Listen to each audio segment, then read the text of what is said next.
Et pour revenir justement sur cette nomination, nous allons y consacrer un segment où nous allons rapporter différents témoignages. Le premier, il s'agira d'un témoignage plutôt personnel. Pour cela, nous avons le plaisir d'avoir par téléphone Dr Omaï Machel, doyenne de la faculté d'archéologie et de guide touristique et surtout égyptologue. Bonjour. Bonjour Nora, comment allez-vous? Très bien, merci. J'espère que vous aussi vous allez bien. Alors, vous avez côtoyé Dr Khaled El Hanani. Comment pouvez-vous nous décrire cet homme derrière le chercheur et le ministre qu'il a été? Écoutez, au niveau de Dr Khaled El Hanani, professeur Khaled El Hanani ou Khaled El Hanani, on se connaît depuis qu'il était en première année de fac. J'étais en deuxième année, il habitait dans le même quartier que moi à Manial. Il est francophone comme moi. Donc on a sympathisé depuis nos premières années d'études. Au niveau humain, c'est un homme qui a été toujours ami avec ses amis, de très bons copains, même si pendant des années pendant des mois on peut ne pas se voir, mais on se retrouve toujours avec bonne humeur et tout cela. Il a toujours été persévérant. Et puis quand il a terminé sa fac, quand il a obtenu sa maîtrise de la faculté de tourisme et d'hôtellerie, université de Helwan, il a commencé à travailler avec nous comme guide. Et puis quand il a été nommé assistant à la faculté, il a été obligé d'abandonner ce travail. Mais quand on a commencé à travailler comme guide touristique, eh bien, ça reste toujours dans le sang, comme on dit. Même moi, quand j'ai abandonné ce domaine, même si je voudrais revenir, on a toujours ça dans le sang et on l'a remarqué quand il a pris les postes.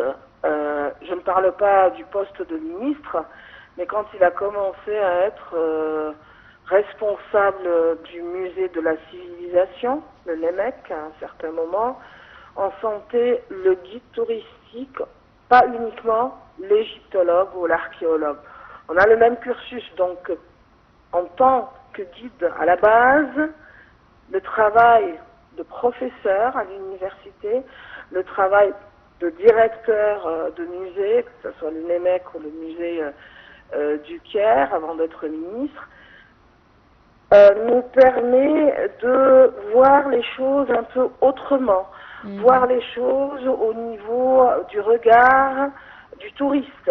Et comme nous avons travaillé avec des Français principalement, nous avons fait nos études en France, donc on connaît vraiment cet esprit européen, je ne vais pas dire uniquement français.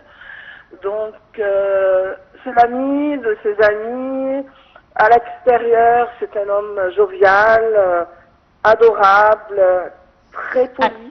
Alors très justement, honnête. J'avais eu l'occasion de vous parler lors de sa nomination en tant que ministre. Vous aviez dit que effectivement, il allait apporter une touche plus moderne, plus jeune et nouvelle au ministère qui en a besoin, qui a été longtemps rouillé, on va dire.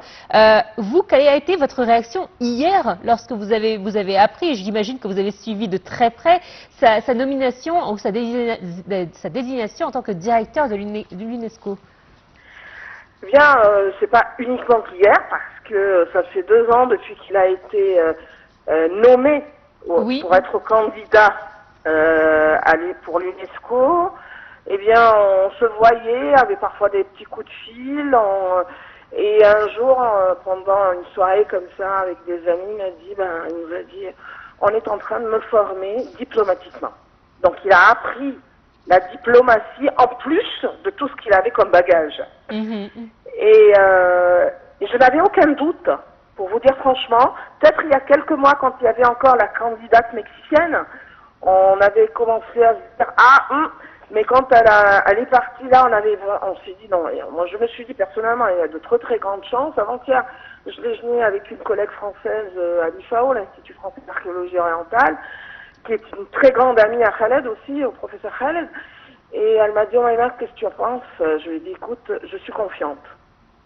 Et bon, j'ai eu la nouvelle avant qu'elle soit officiellement annoncée. par ma sœur. Et j'ai pas pu dire waouh super le temps que j'entends par moi-même l'annonce. Et vraiment, j'étais tellement content, pas uniquement pour lui, bien sûr pour lui, sûr et certain, parce que c'est un ami, il a fait du bon travail, même s'il y a des gens contre lui. Mais surtout pour l'Égypte, parce que là, il représente notre pays. Et c'est une nomination pas uniquement historique. l'Égypte en tant que l'Égypte, c'est un pays africain, un pays arabe. Donc là, on voit que c'est la première fois qu'un Égyptien prend ce poste-là. C'est la première fois qu'un arabe prend ce poste-là. Je pense que c'est la deuxième fois pour un Africain. Et oui, il y avait un Sénégalais il y avait un Sénégalais dans l'histoire de la direction de l'UNESCO. Si ma mémoire est bonne.